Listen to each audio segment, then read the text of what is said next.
Papa Quinn. Good morning, Mohammed. Morning, sir. Morning. She runs tomorrow. Morning, sir. This is Alerta. Good morning, Alerta Rocker, who's did so well last year. L'an passé, William, mon assistant, avait étudié la question et pensait que Alpinista devait courir l'arc.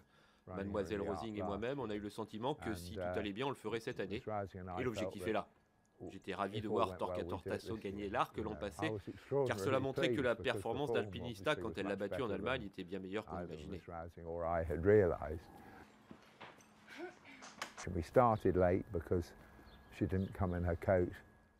On a commencé la saison tardivement car elle a mis du temps à venir et à trouver son poil d'été. On a fait l'impasse sur la Coronation Cup, puis elle a couru et gagné le Grand Prix de Saint-Cloud. Après, cela a toujours été le plan, de courir soit le Vermeil, soit les Yorkshire Oaks. Mademoiselle Rosing avait très envie de gagner un groupe 1 en Grande-Bretagne, alors on a opté pour York, et heureusement elle s'est imposée. L'Arc de Triomphe a toujours été son objectif principal.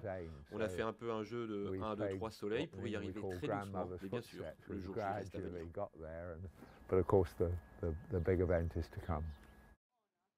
Alpinista reste dorénavant sur 7 victoires consécutives et à chaque sortie, elle a été meilleure que dans la précédente.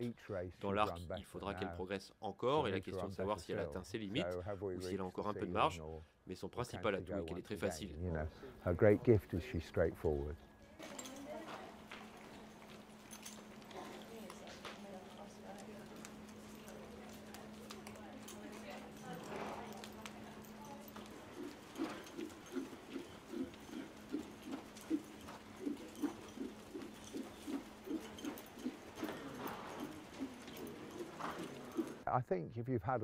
Si on a entraîné toute la famille, à moins d'être vraiment stupide, cela devrait être bénéfique quand on reçoit un cheval de la même lignée.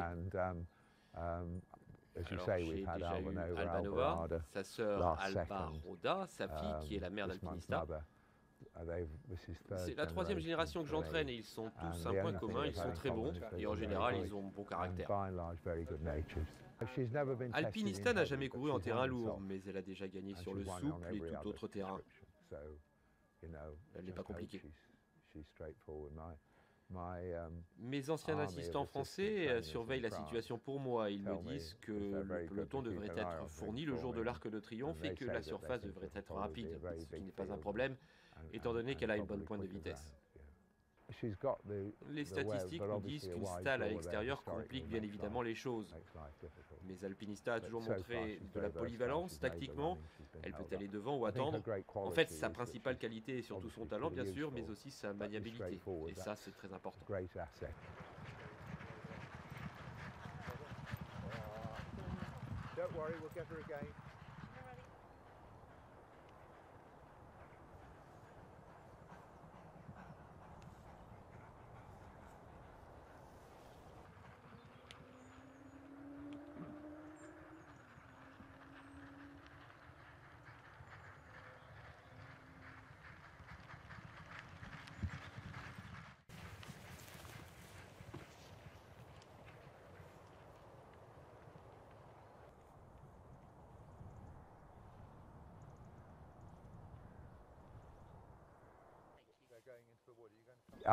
J'aime que mes chevaux s'installent dans une routine, mais qu'il y ait de la variété dans ce travail quotidien, que ce soit intéressant et varié pour eux.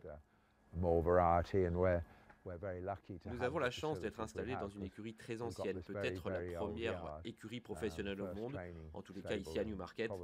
Mr. Frampton a entraîné pour le roi Charles.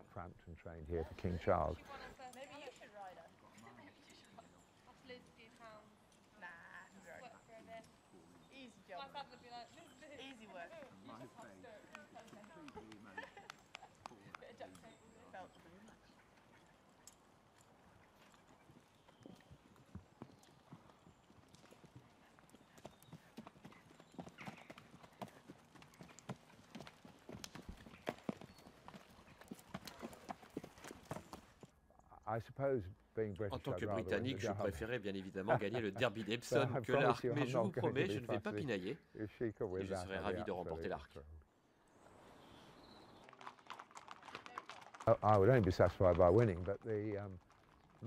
Avec elle, je vise la victoire. Mathématiquement, si j'étais un turfiste et que j'étudie la course, je trouve qu'elle a la meilleure chance. Les préparatoires récentes à Longchamp ont montré qu'elle a des lignes gagnantes sur la plupart de ses protagonistes. Après, c'est une question de savoir si elle est au top de sa forme, si elle a un bon parcours. Combien de ces diables d'entraîneurs français ont fait progresser leurs chevaux depuis? Mais sur le papier, elle a une formidable chance.